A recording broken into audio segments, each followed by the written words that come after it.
Salut à tous! Alors aujourd'hui, une vidéo sur la lampe UV et donc ce que peut apporter la lumière UV pour l'observation des fossiles.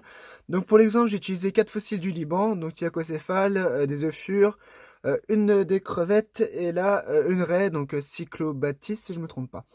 Donc la lumière UV avec la fluorescence, en fait, ça permet de voir des fois des détails anatomiques qui ne sont pas forcément visibles à l'œil nu.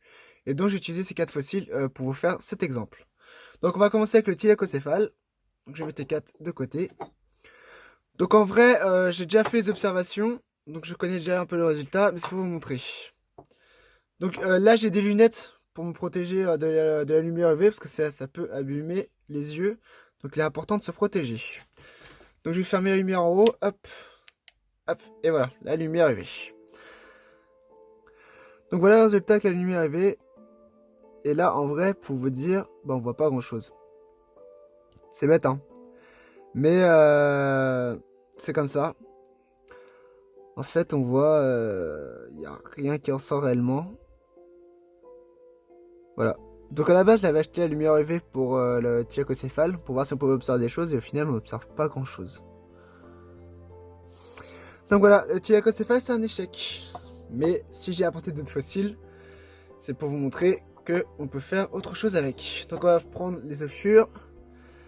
Vous voyez avec les oeufs, vous voyez là, hop, là ça ressort bien. Vous voyez la fluorescence qu'on a. Et regardez, ce qui est intéressant, c'est que là, par exemple, sans faire attention, parce qu'on se concentre sur ces deux fossiles. Mais là, vous voyez, vous avez d'autres restes de fur juste au-dessus là, qui ressortent plutôt pas mal. Donc voilà. Je vais peut-être, voilà, là ce sera peut-être mieux pour vous, ça va moins éclairer. Mais vous voyez, là, on voit bien les oeufs qui ressortent. Donc voilà. Donc vous voyez, comme résultat, ça permet de bien observer. Donc les oeufs, il y a, au niveau des détails anatomiques, il n'y a pas grand-chose là. Surtout vu la préparation, je pense que c'est une préparation qui les a peut-être un peu abîmés pour les mettre en valeur en fait, au final. Donc il n'y a pas grand chose. Mais avec les oeufs, vous voyez, il y a déjà un résultat. Donc on va passer au level au-dessus avec les crevettes. Regardez les crevettes. Vous voyez comme ça ressort bien sans, regardez, hop, alors attendez. Voilà. Donc là, vous voyez, vous avez les crevettes sans lumière UV. Hein. Donc j'éteins, hop. Et après, tac. Regardez la lumière UV comment ça ressort bien. Et en fait, il y a des choses qu'on peut observer un peu plus en détail. En fait, la lumière UV avec la fluorescence, ça ressort extrêmement bien. Les carapaces. La carapace, tu vois, les carapaces des crevettes ressortent super bien avec la lumière UV. Il y a une belle fluorescence. Ça met bien en valeur, donc on peut observer beaucoup de choses. Et tu vois, vous voyez, c'est là où l'intérêt de la lumière UV, c'est qu'on peut observer des choses un peu plus facilement. Donc plus de détails anatomiques avec la lumière UV, et plus facile de les voir que sans. Là, on les met bien en valeur. Surtout celui du haut, là, on le voit super bien avec la lumière UV, avec la fluorescence, il ressort super bien. Donc voilà pourquoi la lumière UV. Mais là, les petites crevettes, c'est pas ce qui est le plus intéressant. On va vous montrer, alors je rallume la lumière. Alors là, vous avez l'arrêt. Et ce qu'on peut voir, c'est que la couleur du fossile est proche de la couleur du sédiment. C'est-à-dire que en final, le fossile, on le voit, mais il ressort pas beaucoup. On a du mal vraiment à voir les détails anatomiques. Hein, donc on le voit, mais c'est vrai que niveau, il ressort pas beaucoup. Et c'est là où vous allez comprendre réellement l'intérêt de la lumière UV. Parce que là, regardez bien, donc la lumière naturelle. Et regardez la lumière UV. Et là, on le voit beaucoup, beaucoup mieux. Vous voyez, là, on voit vraiment bien les détails anatomiques. Tout ressort bien par la fluorescence. Et là, on le voit vraiment bien. Donc, ça, si je le pose. Là, on le voit, regardez. Vous voyez comment on le voit bien cette fois? Là, en fait, avec la fluorescence, ça permet de bien ressortir le fossile du sédiment. Et là, on voit bien les détails, tous les détails anatomiques de l'arrêt, avec tous les détails des ossements de l'arrêt. Et là, regardez. Et là, on le voit super bien. Là, je vous avoue que à la caméra, je sais pas trop ce que ça rend. Parce que moi, j'utilise des lunettes qui filtrent un peu.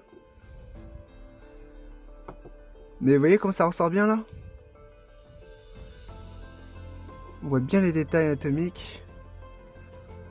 Et c'est pourquoi en fait la lumière UV ça peut être intéressant pour les observations des fossiles, parce que pour certains fossiles comme par exemple avec la raie, on a du mal à la voir à la lumière naturelle, la lumière UV elle ressort beaucoup mieux. Donc là moi c'est pas une lumière extrêmement puissante, je pense qu'avec des lumières professionnelles, donc les grosses lumières UV, on va dire c'est des lumières qui sont à plusieurs centaines d'euros là. Celle-là, normalement, je pense qu'on peut encore mieux ressortir les fossiles. Il y a encore un résultat encore bien meilleur. Mais je voulais pas investir autant pour faire quelques observations.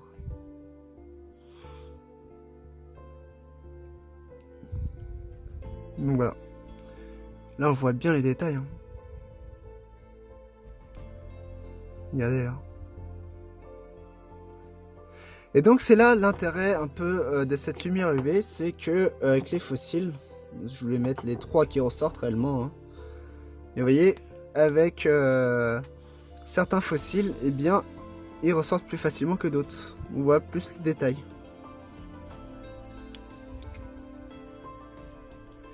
Et voilà le résultat. Donc j'espère que vous avez compris un peu l'intérêt de la lumière UV pour l'observation anatomique des fossiles.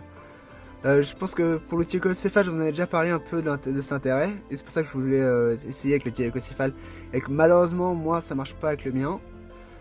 Pourquoi ça je peux pas vous dire. Peut-être la préparation qui empêche la carapace peut-être trop importante du thylakocéphale là qui empêche de mettre en valeur les détails anatomiques en dessous. Donc, par exemple les poumons, les poumons, les branchies. Je sais pas. Mais bon. Eh bien, sur ces quelques fossiles sous lumière UV, et ben moi je vous dis à plus pour d'autres vidéos.